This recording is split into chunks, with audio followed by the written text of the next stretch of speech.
नमस्कार विद्यार्थी मित्रांनो, रॉयल अकॅडमी ऑफ सायन्स कराडच्या मॅथमॅटिक्स डिपार्टमेंटमधून मी पाटील सर बोलतोय. आपण मॅथमॅटिकल लॉजिक ह्या चॅप्टरबद्दल चर्चा करतोय. त्यातलं पहिलं लेक्चर ऑलरेडी झालेलं आहे की ज्यामध्ये आपण स्टेटमेंट आणि त्याची ट्रूथ व्हॅल्यू या संदर्भात डिस्कशन केलं होतं. तर आपण मॅथमॅटिकल लॉजिकच्या नेक्स्ट कन्सेप्टला स्टार्ट करूयात. ती म्हणजे टाईप्स ऑफ स्टेटमेंट्स. आता स्टेटमेंट म्हणजे काय हे ऑलरेडी आपण बघितलेलं आहे की असे सेंटेन्स की जे डिक्लेरेटिव्ह असतं, म्हणजेच ते ट्रू असतं किंवा फॉल्स असतं, नॉट बोथ सायमल्टेनियसली. त्या सेंटेन्सेसना आपण स्टेटमेंट म्हणतो. त्याची ट्रूथ व्हॅल्यू आपण कॅपिटल टी किंवा कॅपिटल ई आपण रिप्रेझेंट करतो. तर मग आता टाईप्स ऑफ स्टेटमेंटची कन्सेप्ट काय आहे बघूयात. तर ह्यामध्ये दोन टाईप्स पडतात जनरली. पहिला आहे simple statement. A statement which cannot be split further into two or more statements is called a simple statement. म्हणजे असं स्टेटमेंट आत्तापर्यंत जेवढी आपण स्टेटमेंट बघितलेली आहेत, लास्ट लेक्चरला डिस्कस केलेली, ती सगळीच्या सगळी स्टेटमेंट्स आपण सिम्पल स्टेटमेंट ह्या कन्सेप्टमध्ये कन्सिडर करू शकतो. म्हणजे समजा असं मी म्हणलं 2 इज अ प्राईम नंबर, तर ह्या ठिकाणी कोणताही कनेक्टिव्ह वापरलेला नाही आहे किंवा ह्या स्टेटमेंटला आपल्याला स्प्लिट करता येणार नाही दोन स्टेटमेंटमध्ये, म्हणून ह्याला सिम्पल स्टेटमेंट आपण म्हणू शकतो. ज्यावेळी स्टेटमेंट हे सिम्पल स्टेटमेंट असतं त्यावेळी आपण डायरेक्ट त्याची ट्रूथ व्हॅल्यू पण सांगू शकतो. जसं की Delhi is a capital of, समजा असं म्हणलं आपण Delhi is a capital of India, तर आपण लगेच म्हणू शकतो की हे स्टेटमेंट आहे आणि ह्याची ट्रूथ व्हॅल्यू ही टी आहे. आता मग दुसरा टाईप जो आहे तो म्हणजे कंपाऊंड स्टेटमेंट. अतिशय महत्त्वाचा कन्सेप्ट आहे हा. कंपाऊंड स्टेटमेंट कशाला म्हणायचं, तर if a statement is the combination of to or more simple statements. म्हणजे इथं काय करायचे आहे, दोन सिम्पल स्टेटमेंट्स असतील वेगवेगळे आणि त्या सिम्पल स्टेटमेंट्सना कनेक्ट करून एक फुल स्टेटमेंट तयार केलं जाईल की त्या स्टेटमेंटला आपण नाव दिलेलं आहे कंपाऊंड स्टेटमेंट. आता त्या दोन सिम्पल स्टेटमेंटला कनेक्ट करण्यासाठी आपण कम्युनिकेशनमधले वेगवेगळे कनेक्टिव्ह वापरू शकतो. जसं की अँड असेल, ऑर असेल, इफ देन असेल, इफ अँड ओनली इफ असेल, either or, neither nor, not only but also. बरेचसे कनेक्टिव्ज आहेत की जे कनेक्टिव्ज आपण त्या दोन स्टेटमेंटला कनेक्ट करण्यासाठी वापरू शकतो. आता ह्या दोन टाईपच्या बाबतीमध्ये आपण उदाहरण घेऊयात. पहिलं उदाहरण बघा, 3 is a prime number and 4 is even number.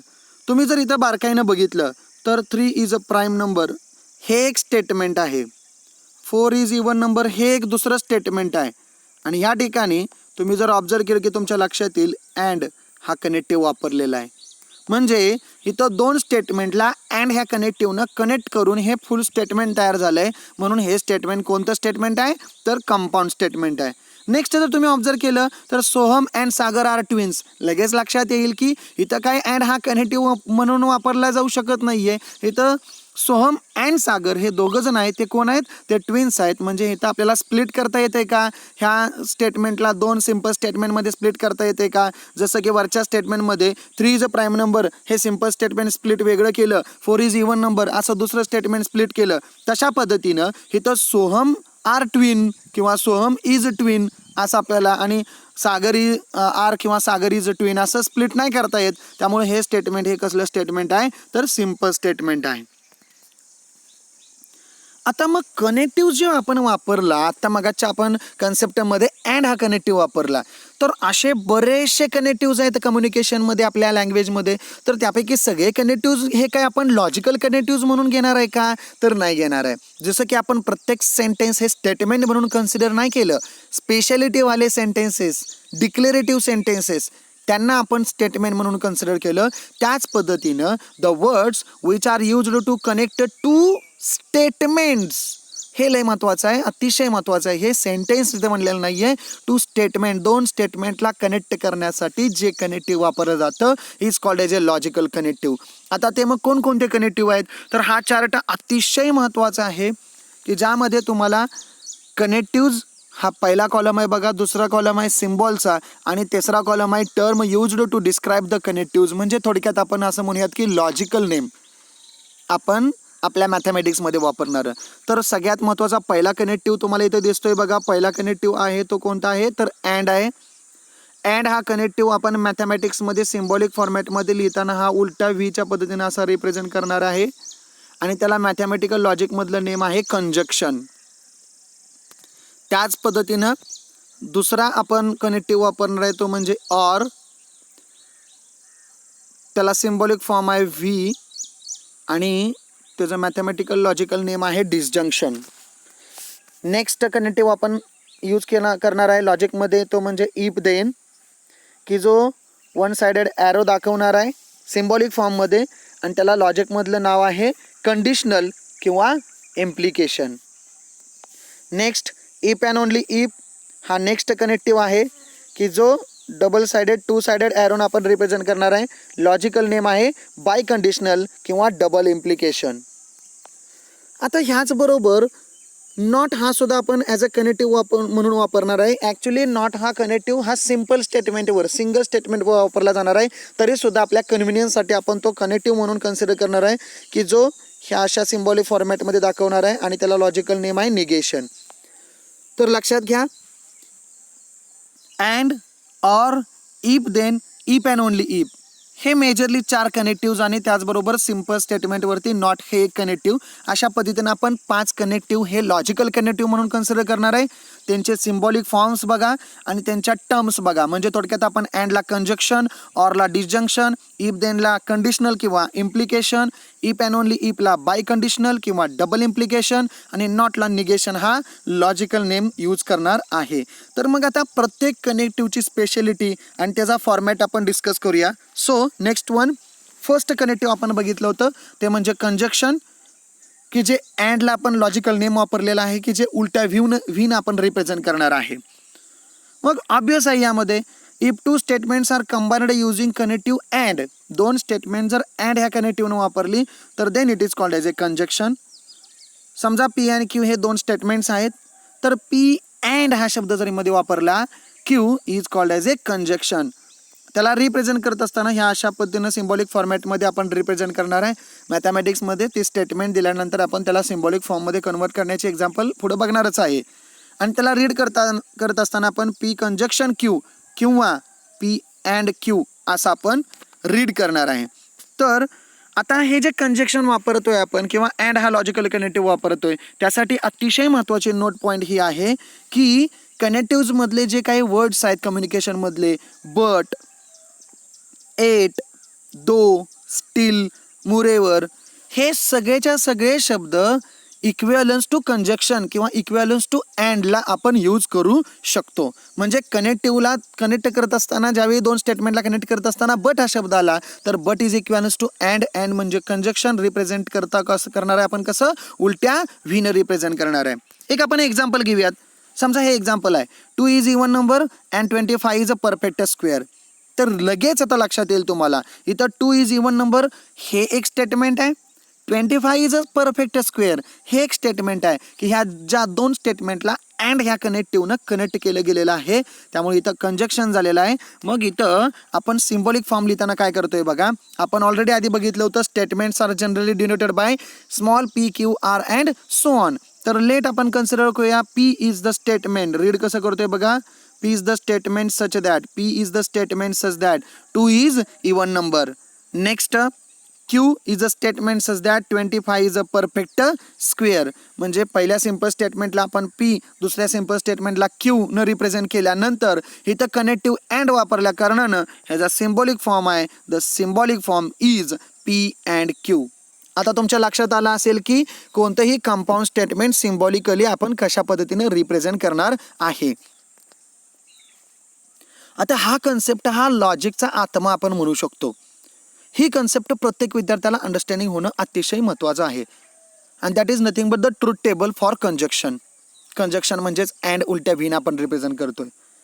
तर आता हा ट्रूथ टेबल म्हणजे भानगड काय आहे बघा, ज्यावेळी सिम्पल स्टेटमेंट एखादं असतं, म्हणजे मी असं स्टेटमेंट ज्यावेळी म्हणतो Mumbai is capital of Maharashtra, त्यावेळी हे सिम्पल स्टेटमेंट आहे की जे ट्रू आहे, म्हणजे जे ट्रूथ व्हॅल्यू कॅपिटल टी आहे असं आपण म्हणू शकतो.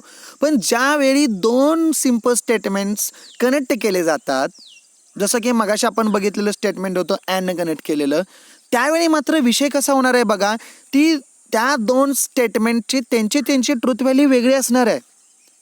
आता त्या केसमध्ये ज्यावेळी ते लॉजिकल कनेक्टिव्हनं कनेक्ट केले जातील त्यावेळी फायनली त्या पूर्ण कंपाऊंड स्टेटमेंटची ट्रूथ व्हॅल्यू काय असेल हे बघणं आता आपल्याला इंटरेस्टिंग राहणार आहे. आता त्यासाठी ट्रूथ टेबल हा टेबल म्हणजे कन्सेप्ट काय बघा, जसं की आपण बघितलं प्रत्येक स्टेटमेंट हे एकतर ट्रू असणार आहे किंवा फॉल्स असणार आहे, which is equivalence to the tossing a coin. जसं की कॉईन टॉस केल्यानंतर आयदर हेड येईल किंवा टेल येईल, त्या पद्धतीनं एका स्टेटमेंटला ते आयदर ट्रू असेल किंवा फॉल्स असेल. मग सिमिलरली आपल्याला ऑलरेडी माहिती आहे, if 2 coins are tossed simultaneously, 2 coins at a time toss केले तर दोन्ही हेड पडतील, पहिला हेड दुसरा टेल पडेल, पहिला टेल दुसरा हेड पडेल किंवा दोन्ही टेल पडतील. मग त्या पद्धतीनं आपल्याला ट्रूथ टेबल तयार करत असताना ज्यावेळी आपण 2 स्टेटमेंट कन्सिडर करू, पहिलं पी दुसरं क्यू, त्यावेळी ऑप्शन्स इथं कसे कसे असू शकतात, पॉसिबिलिटीज इथं कोणकोणत्या असू शकतात, तर ही दोन्ही स्टेटमेंट ट्रू असू शकतात. हा पहिला ऑप्शन आहे. पहिलं स्टेटमेंट ट्रू असेल, दुसरं फॉल्स असेल, पहिलं फॉल्स असेल, दुसरं ट्रू असेल, किंवा ही दोन्हीही स्टेटमेंट फॉल्स असतील. ह्या अशा पद्धतीनं हे जे ऑप्शन्स राहणार आहेत. मग ज्यावेळी अशा केसेस असतील आणि ज्यावेळी माझं कंपाऊंड स्टेटमेंट हे पी अँड क्यू असेल, म्हणजे मी इथं कंजक्शन वापरलंय, अँडनं कनेक्ट केलेत, त्यावेळी फायनली त्या टोटल कंपाऊंड स्टेटमेंटचं आउटकम किंवा ट्रूथ व्हॅल्यू काय असेल. म्हणजे पी हे स्टेटमेंट ट्रू असेल आणि क्यू हे स्टेटमेंट ट्रू असेल, तर पी अँड क्यू हे कंपाऊंड स्टेटमेंट आहे की ज्याची ट्रूथ व्हॅल्यू काय असेल. ह्या बाबतीत विचार करताना मी एक सिंपल डेमो एक्झाम्पल देतो. समजा असं एक वाक्य असेल, मला आईस्क्रीम पाहिजे आणि चॉकलेट पाहिजे. आता बघा, लक्षात घ्या, इथं हे जनरली फक्त अंडरस्टँडिंगसाठी म्हणून घेणार आहे तुम्ही. मला आईस्क्रीम पाहिजे आणि मला चॉकलेट पाहिजे. आता इथं आपण मला आईस्क्रीम पाहिजे, मला चॉकलेट पाहिजे, ह्याला आपण अँडनं कनेक्ट केलं आहे. बघा, कनेक्शन अतिशय महत्त्वाचं असतं. जर इथं ऑर वापरलं असतं तर त्याचा अर्थ वेगळा झाला असता. मी ज्यावेळी ॲड म्हणतोय त्यावेळी मला दोन्ही पण अपेक्षित आहे, दोन्ही पण मिळायला पाहिजे, आईस्क्रीम पण मिळायला पाहिजे आणि चॉकलेट पण मिळायला पाहिजे. पण त्याच्याऐवजी मी जर ऑर हा शब्द वापरला असता तर चॉईस आहे, मला दोन्ही मिळालं तर खुश, एक जरी मिळालं तरी मी खुश होऊन जाईल. ऑर वापरलाय किंवा म्हणतोय मी, ऑप्शन देतोय तिथं. मग इथं काय होईल बघा, टी हे म्हणजे मला ते चॉकलेट आईस्क्रीम मिळालं, मी खुश आहे असं गृहीत धरूयात. मग कसं होईल बघा, अँड म्हणजे आणि, इथं पी ट्रू म्हणजे मला समजा आईस्क्रीम मिळालं, क्यू पण ट्रू आहे म्हणजे मला चॉकलेटसुद्धा मिळालं, मी खुश होणार आहे दोन्ही मिळाल्यामुळं. म्हणजे इथं आउटकम असणार आहे टी. म्हणजे टी अँड टी हा टी येणार आहे. थोडक्यात लक्षात आला असेल आता तुम्हाला. आता आपण टेबल फॉर्म करायला लागलेलो आहे. जर समजा पहिलं स्टेटमेंट ट्रू असेल आणि दुसरं स्टेटमेंट फॉल्स असेल, म्हणजे जर समजा मला आईस्क्रीम मिळालं पण मला चॉकलेट मिळालं नाही, पण मी तर कनेक्टिव्ह अँड वापरलाय म्हणजे मला दोन्ही मिळायला पाहिजे होतं, मग मी खुश होणार का? नाही खुश होणार, त्यामुळे फॉल्स. मला आईस्क्रीम नाही मिळालं आणि मला चॉकलेट मिळालं, पण इथं आणि म्हणलं होतं मी सुरुवातीला मला दोन्ही मिळायला पाहिजे होतं, मला आईस्क्रीम मिळालेलं नाही आहे, चॉकलेट मिळाले पण आईस्क्रीम मिळालेलं नाही, त्यामुळे मी खुश होणार नाही, म्हणजे इथं सुद्धा आउटकम फॉल्स असणार आहे. आता स्टेटमेंट असं होतं की मला आईस्क्रीम मिळालं पाहिजे आणि मला चॉकलेटसुद्धा मिळालं पाहिजे, तर इथं आपण बघितलं तर मला आईस्क्रीम पण फॉल्स, म्हणजे मला आईस्क्रीम नाही मिळालं आणि मला चॉकलेट पण नाही मिळालं, मला दोन्ही पण मिळालेलं नाही आहे, मी खुश होणार का? नाही खुश होणार आहे. तर ह्या पद्धतीनं आता मग तुमचा कंजेक्शनचा हा ट्रूथ टेबल तयार होईल. तुम्ही इमॅजिन करत असताना इथं इमॅजिन करू शकता. इथं बघा, टी अँड टी हा टी असणार आहे, टी अँड एफ हा एफ असणार आहे, एफ अँड टी हा एफ असणार आहे आणि एफ अँड एफ हा काय असणार आहे? इक्विव्हॅलन्स टू एफ असणार आहे. आता मग अशा पद्धतीनं मग हा तुमचा ट्रूथ टेबल तुम्हाला बघायला भेटत असेल की पी हे स्टेटमेंट आहे, क्यू हे दुसरं स्टेटमेंट आहे की ज्यांना अँड ह्या कनेक्टिव्हनं कनेक्ट केल्यानंतर अशा पद्धतीनं आपला ट्रूथ टेबल तयार होतोय. अतिशय महत्त्वाची कन्सेप्ट आहे. नेक्स्ट, डिसजंक्शन ऑर व्हीन आपण रिप्रेझेंट करतोय. If two statements are combined by using logical connective or, then it is called as a disjunction. In other words, P आणि क्यू हे दोन स्टेटमेंट असतील तर पी ऑर क्यू, पी आणि क्यूला ऑरनं जर connect केलं तर which is called as a disjunction. त्याला सिम्बॉलिक फॉर्ममध्ये अशा पद्धतीने आपण रिप्रेझेंट करणार आहे. रीड करताना पी ऑर क्यू किंवा पी डिसजंक्शन क्यू अशा पद्धतीने आपण त्यांना रीड करणार आहे. तर तुम्हाला इथं एक एक्झाम्पल आपण घेऊयात.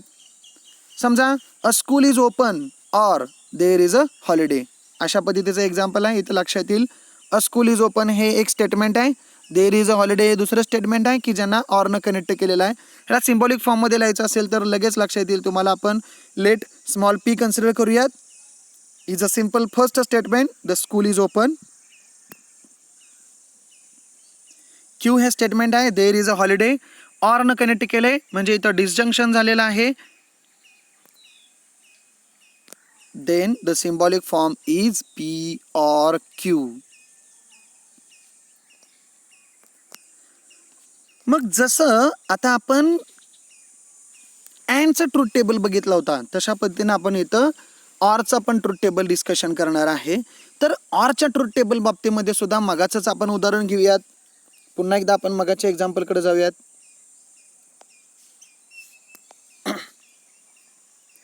पी हे पहिलं स्टेटमेंट, क्यू हे दुसरं स्टेटमेंट की ज्यांना पी और क्यूनं आपण कनेक्ट केलेलं आहे. कंपाऊंड स्टेटमेंट तयार झालं. हे मगाशी आपण बघितलेलं होतं दोन्ही ट्रू असतील, पहिलं ट्रू दुसरं फॉल्स असेल, पहिलं फॉल्स दुसरं ट्रू असेल किंवा दोन्ही फॉल्स असतील, हे ऑप्शन्स आहेत.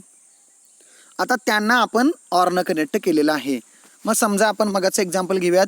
मला आईस्क्रीम मिळालं पाहिजे किंवा मला चॉकलेट मिळालं पाहिजे. आता इतर मात्र किंवा म्हणजे ऑर वापरला आहे. आता ऑरच्या बाबतीत तुमच्या लक्षात आलं असेल की ऑरच्या बाबतीमध्ये मला एक जरी मिळालं तरी मी खुश आहे. काय प्रॉब्लेम आहे का? नाही. मग इथं बघा, तुम्ही ऑब्झर्व केल्यानंतर तुमच्या लक्षात येईल की पी ट्रू आहे, क्यू सुद्धा ट्रू आहे. या दोघांना ज्यावेळी आपण ऑरनं कनेक्ट करेन त्यावेळी मला दोन्ही मिळालेत. मला एक पाहिजे होतं, दोन्ही पण मिळाले, त्यामुळे मी अतिशय खुश होणार आहे. म्हणजे आउटकम टी येणार आहे. मला समजा आईस्क्रीम मिळालं और मला चॉकलेट मिळालं नाही, पण मी ऑरनं कनेक्ट केल्यामुळं मी खुश आहे. मला एक तर मिळालेलंच आहे. मला आईस्क्रीम मिळालं नाही पण चॉकलेट मिळालेलं आहे, ऑरनं कनेक्ट करतोय त्यामुळे मी खुश आहे. मला एक तरी मिळालं तरी मी खुश होणारच आहे की. फायनली लास्ट वन, मी स्टेटमेंट केलेलं होतं मला आईस्क्रीम मिळालं पाहिजे किंवा मला चॉकलेट मिळालं पाहिजे, पण इथं यफ म्हणजे मला आईस्क्रीम पण मिळालं नाही आणि चॉकलेट पण मिळालं नाही, मी रडणार आहे नाही ना, बरोबर की. मला दोन्हीपैकी एक तरी मिळालं तर मी खुश आहे, पण दोन्ही पण नाही मिळालं तर मी खुश होणार नाही आहे. म्हणजे हे काय असणार आहे? फॉल्स असणार आहे. सो ह्या अशा पद्धतीनं तुमचा डिसजंक्शनचा ऑरचा ट्रूथ टेबल तयार होईल की ज्यामध्ये इथं आपण म्हणू शकतो. मग मागाचा टेबल तुम्ही जर रिवाईज केला थोडासा तर तुमच्या लक्षात येईल की अँडमध्ये असं असतं की दोन्ही ट्रू असतील तरच ट्रू, अदरवाईज फॉल्स. पुन्हा एकदा सांगतो, अँडमध्ये असं असतं दोन्ही ट्रू असतील तरच ट्रू, अदरवाईज फॉल्स. ऑरच्या वेळी तुम्ही जर बघितलं तर तुम्ही असं म्हणू शकता या टेबलवरनं, एक जरी ट्रू असलं स्टेटमेंट पी आणि क्यू ह्या दोन स्टेटमेंटपैकी एक जरी ट्रू असलं आणि ते ऑरनं कनेक्ट केलं असेल तर एक जरी ट्रू असलं तर आउटकम ट्रू येणार आहे. दोन्ही फॉल्स असतील तर मात्र आउटकम आपलं काय येणार आहे? फॉल्स असणार आहे. तर मग तुमचा ट्रूथ टेबल हे अशा पद्धतीनं आहे. सो अँड काय म्हणलं मी? अँडला दोन्ही ट्रू असतील तरच ट्रू, अदरवाईज फॉल्स. आणि ऑरला एक जरी ट्रू असलं तरी ट्रू, अदरवाईज फॉल्स. अशा पद्धतीनं ह्याचा ट्रूथ टेबल तयार होईल. नेक्स्ट आपण कनेक्टिव्ह वापरणार आहे, बघणार आहे, तो म्हणजे कंडिशनल आहे की ज्याला इम्प्लिकेशन नाव सिंगल साइडेड ॲरो आपण वापरतो. तो सिंगल साइडेड ॲरो वापरणार आहे. If two statements are combined by using the connective if then it is called as a conditional implication. मगाच्या सारखंच आहे इथं सिम्बॉलिक फॉर्म त्याचा ह्या अशा वन साइडेड ॲरो पद्धतीनं आहे किंवा असं पण आपण रिप्रेझेंट करू शकतो. त्याला P implies Q, P conditional Q किंवा ई पी देन क्यू अशा पद्धतीनं आपण रीड करू शकतो. इथं नोट पॉईंट अतिशय महत्त्वाचे आहे की सफिशियंट असेल, फक्त सफिशियंट, फक्त नेसेसरी किंवा फक्त फॉलोज फ्रॉम हे शब्द असतील तर ते इक्वॅलन्स आपण कंडिशनलला मानू शकतो. आता मग ह्याचा सुद्धा आपण ट्रूथ टेबल बघणार आहे. तर लॉजिकली ह्याचा ट्रूथ टेबल कसा लक्षात ठेवायचा ह्याबद्दल मी तुम्हाला थोडीशी आयडिया देणार आहे. तर इथं पुन्हा एकदा इथं आपण ट्रूथ टेबल तयार करत असताना दोन स्टेटमेंट ऑलरेडी असणारच आहेत. बघा इथं आपण पी एम्प्लाइज क्यूनं आपण कनेक्ट केलेले आहेत. ऑप्शन्स लिहूयात. एक तर दोन्ही ट्रू असतील, पहिला ट्रू दुसरा फॉल्स, पहिला फॉल्स दुसरा ट्रू किंवा दोन्हीसुद्धा फॉल्स असे ऑप्शन्स असतील. तर कंडिशनल सिंगल साइडेड ॲरोच्या वेळी काय लक्षात ठेवायचं बघा. तुम्ही इथं इमॅजिन करू शकता, हे मनातल्या मनात आपण इमॅजिन करतोय, हे असे ॲरो आहेत असं आपण इमॅजिन करूयात. कंडिशनल आहे ना त्यामुळं. तर ह्या केसमध्ये तुम्ही लॉजिक असं लक्षात ठेवायचं आहे की दोन्ही स्टेटमेंटच्या ट्रूथ व्हॅल्यू जर सेम असतील तर आउटकम हा ट्रू येणार आहे. म्हणजे इथं बघा, इथं दोन्ही स्टेटमेंटच्या ट्रूथ व्हॅल्यू सेम आहेत म्हणून आउटकम काय येणार आहे? तर टी येणार आहे. लास्ट वन सुद्धा तुम्ही बघितलं तर दोन्ही स्टेटमेंटच्या ट्रूथ व्हॅल्यू या सेम आहेत त्यामुळं ह्याचा आउटकम हा ट्रू येणार आहे. आणि जर दोन्ही स्टेटमेंटच्या ट्रूथ व्हॅल्यू सेम नसतील तर ॲरोच्या पुढं जी ट्रूथ व्हॅल्यू आहे, म्हणजे इथं तुम्ही इथं बघितलं सेकंडला, तर ॲरोच्या पुढची दोन्ही सेम आउटकम नाही आहेत, दोन्ही सेम ट्रूथ व्हॅल्यू नाही आहेत, तर ॲरोच्या पुढे एप आला आहे, त्यामुळं याचा आउटकम एप असणार आहे. इथं तुम्ही बघितलं तर ॲरोच्या पुढं टी आलेला आहे, त्यामुळे याचा आउटकम टी असणार आहे. ह्या अशा पद्धतीनं तुम्ही कंडिशनलचा ट्रूथ टेबल तयार करू शकता. लक्षात ठेवू शकता टेक्निक असं आहे तुमचं, कंडिशनलच्या वेळी, सिंगल सायडेड ॲरोच्या वेळी, इफ देनच्या वेळी, एम्प्लायच्या वेळी बरेचसे शब्द मी इथं तुम्हाला वापरलेले आहेत, सांगितलेले आहेत की जे तुम्हाला फसवण्यासाठी वापरले जाऊ शकतात. तर कंडिशनलच्या वेळी काय लक्षात ठेवायचं आहे, दोन्ही स्टेटमेंटच्या ट्रूथ व्हॅल्यू जर सेम असतील, म्हणजे टी टी किंवा यफ यफ असतील, तर एम्प्लायच्या वेळी आउटकम हा टीच येणार आहे. अदरवाईज ॲरोच्या पुढं जो कोण असेल त्याची ट्रूथ व्हॅल्यू काय आहे, ती ट्रूथ व्हॅल्यू ही तुमची कंडिशनलच्या ट्रूथ टेबलची ट्रूथ व्हॅल्यू असणार आहे. तर अशा पद्धतीने तुमचा तो कंडिशनलचा ट्रूथ टेबल असणार आहे. नेक्स्ट वन तुम्ही बघणार आहे biconditional double implies. Two sided ॲरोन आपण रिप्रेझेंट करणार आहे. म्हणजे इफ अँड ओनली इफनं जर कनेक्ट केलं तर त्याला आपण बाईंग कंडिशनल म्हणतोय. त्याला सिम्बॉलिक फॉर्ममध्ये आपण रिप्रेझेंट करत असताना असा टू सायडेड ॲरो आपण रिप्रेझेंट करणार आहे. रीड करताना biconditional P if and only if Q अशा पद्धतीने आपण रीड करणार आहे. इथं सुद्धा नोट पॉईंट आहे, एम्प्लाइज अँड एम्प्लॉयड बाय दोन्ही. एम्प्लॉईज फक्त असतं तर सिंगल सायडेड ॲरो आला असता. इथं एम्प्लॉईज अँड एम्प्लॉयड बाय असं आहे. नेसेसरी सिंगल फक्त शब्द आला, सफिशियंट सिंगल फक्त शब्द आला तर तिथं आपण एम्प्लॉईज किंवा कंडिशनल वापरला असता. पण इथं नेसेसरी अँड सफिशियंट कंडिशन असं वापरल्या कारणानं हा बाय कंडिशनल म्हणून कन्सिडर केला जाणार आहे. तर आता ह्याचा ट्रूथ टेबल आपण कसा लक्षात ठेवायचा, तर याचा ट्रूथ टेबल लक्षात ठेवणं अतिशय सोपं आहे. आपलं पहिलं स्टेटमेंट पी, दुसरं स्टेटमेंट क्यू, आणि जर पी डबल एम्प्लाइज क्यू हे कंडिशनल कंपाऊंड स्टेटमेंट असेल, दोन्ही स्टेटमेंट एकतर ट्रू असतील, पहिलं ट्रू दुसरं फॉल्स असेल, पहिलं फॉल्स दुसरं ट्रू असेल, किंवा दोन्ही फॉल्स असतील, तर त्या केसमध्ये इथं डबल एम्प्लॉयच्या वेळी तुम्ही काय लॉजिक वापरणार लक्षात घ्या. इथं इमेजिन करूयात आपण, फक्त हा ड्रॉ नाही करायचा, इमेजिन फक्त मनातल्या मनात करायचं आहे. तर डबल एम्प्लॉईज किंवा बाय कंडिशनलच्या वेळी, इफ अँड ओनली इफच्या वेळी काय करायचं आहे बघा, दोन्ही स्टेटमेंटचे आउटकम जर सेम असतील, दोन्ही स्टेटमेंटचे आउटकम हे जर सेम असतील, लाईक दिस वन, ट्रूथ व्हॅल्यू जर सेम असतील, तर त्या केसमध्ये त्याचं आउटपुट हे टी असणार आहे.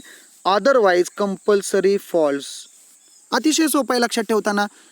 बाय कंडिशनलच्या वेळी दोन्ही स्टेटमेंटच्या ट्रूथ व्हॅल्यू जर सेम असतील तर आउटकम टी येणार आहे, अदरवाईज आउटकम हा कंपल्सरी फॉल्स असणार आहे. So truth table for biconditional काय आहे हा तुम्ही इथं ऑब्झर्व करणार आहे.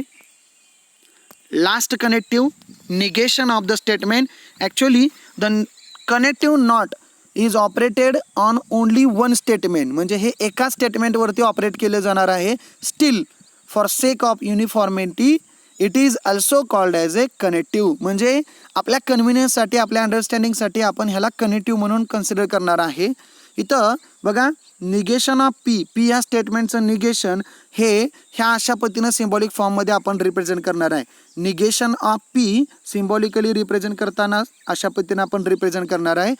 लक्षात घ्या, निगेशन ऑफ स्टेटमेंट हे कंपाऊंड स्टेटमेंटवरती आपण निगेशन ऑपरेट करत नाही आहे, इथं आपण सिम्पल स्टेटमेंटवरती निगेशन ऑपरेट केलेलं आहे. मग सिम्पल स्टेटमेंट म्हणजे एक स्टेटमेंट, म्हणजे त्याची ट्रूथ व्हॅल्यू ही एकतर एक्झॅक्टली ट्रू किंवा एक्झॅक्टली फॉल्स. म्हणजे ह्याचा ट्रूथ टेबल साधारणतः कशा पद्धतीनं असणार आहे बघा, लाईक दिस वन. पी हे स्टेटमेंट आहे बघा, पी हे स्टेटमेंट आहे की ज्याची ट्रूथ व्हॅल्यू आयदर ट्रू असेल किंवा फॉल्स असेल. सो निगेशन ऑफ पी जे आपण घेतोय, म्हणजे स्टेटमेंटची ट्रूथ व्हॅल्यू जर टी असेल तर निगेशनच्या स्टेटमेंटची ट्रूथ व्हॅल्यू फॉल्स असणार आहे. स्टेटमेंटची ट्रूथ व्हॅल्यू जर फॉल्स असेल तर निगेशन ऑफ दॅट स्टेटमेंटची ट्रूथ व्हॅल्यू ही फॉल्स असणार आहे. म्हणजे उलटं करायचं आहे, जर टी असेल तर निगेशनची एफ, जर एफ असेल तर निगेशनची टी. अशा पद्धतीनं तुम्ही ह्या कनेक्टिव्हचा आपण वापर करू शकतो. तर तुम्हाला आता लक्षात आलं असेल की कनेक्टिव्ज आपण कोणकोणती वापरणार आहे, आणि ह्या सगळ्या कनेक्टिव्जमध्ये आपण फायनल आउटकम किंवा ट्रूथ व्हॅल्यू आपल्याला ज्यावेळी फाईन करायची असते कंपाऊंड स्टेटमेंटची, ती कशा पद्धतीनं फाईन करणार आहे. तर आता आपण फर्स्ट लेक्चर जे घेतलं होतं ते फर्स्ट लेक्चर आणि ह्या लेक्चर्समध्ये सुद्धा तुम्ही काय करायचं आहे, इथं डिस्प्ले केलेल्या ज्या सगळ्या स्लाइड्स आहेत त्या तुमच्या आपल्या रेग्युलर क्लासरूमची जी नोटबुक होती त्या क्लासरूम नोटबुकमध्ये हे सगळे पॉईंट्स लिहून काढायचे आहेत. अतिशय महत्त्वाची नोट पॉईंट आहे. सर्व विद्यार्थ्यांनी ही गोष्ट लक्षात ठेवायची आहे की पहिलं जे लेक्चर झालं होतं ते आणि हे दुसरं लेक्चर जे झालं आहे त्याच्या PPTs आपण ज्या तुम्हाला इथे व्हिडिओमध्ये डिस्प्ले झालेल्या आहेत त्या तुमच्या रेग्युलरच्या आपल्या नोटबुकमध्ये लिहून काढायच्या आहेत. तुम्हाला फर्स्ट लेक्चरमध्ये जो एक्झरसाइज सांगितला होता, एक्झरसाइज 1.1 मधला क्वेश्चन नंबर फर्स्ट, तो तुम्हाला आपल्या होमवर्कच्या नोटबुकमध्ये तो एक्झरसाइज कंप्लीट करायचा आहे. आणि तुम्ही हे ट्रूथ टेबल ड्रॉ करून झाल्यानंतर ट्रूथ टेबल तुमच्या रेग्युलरच्या क्लासरूम वहीमध्ये लिहून काढल्यानंतर पुन्हा एकदा ते रिवाईज करायचे आहेत, कारण की हा ट्रूथ टेबल अतिशय तुमच्या ह्या चॅप्टरच्या पुढच्या कन्सेप्टमध्ये महत्त्वाचा आहे आणि त्यावरती तुम्हाला बोर्डाच्या मध्ये एक्झाममध्ये 4 मार्क फिक्स मिळणार आहेत. त्यामुळं ते ट्रूथ टेबल व्यवस्थितपणे राईट डाऊन करायचे आहेत आणि ते अंडरस्टँडिंग करून घ्यायचे आहेत. ह्या सगळ्या कन्सेप्टमध्ये तुम्हाला जर काही अडचण असेल, काही जर डाऊट्स असतील तर त्या ह्या व्हिडिओच्या कमेंट्समध्ये तुम्ही त्या डाऊट विचारू शकता किंवा माझ्या पर्सनल व्हॉट्सअप नंबरवरती तुम्ही ती शंका विचारू शकता. तुमच्या ह्या कन्सेप्ट क्लिअर झाल्यानंतर आजच तुम्हाला दुसरा पुढचा व्हिडिओ जो पडणार आहे, अपलोड होणार आहे, की ज्यामध्ये तुम्हाला हे जर ॲप्लिकेशन इम्प्लिमेंटेशन करायचं आहे तर ते ॲप्लिकेशन करत असताना तुम्हाला पहिल्यांदा हे जे सगळे ट्रूथ टेबल व्यवस्थितरित्या अंडरस्टँडिंग होणं गरजेचं आहे. Okay, thank you.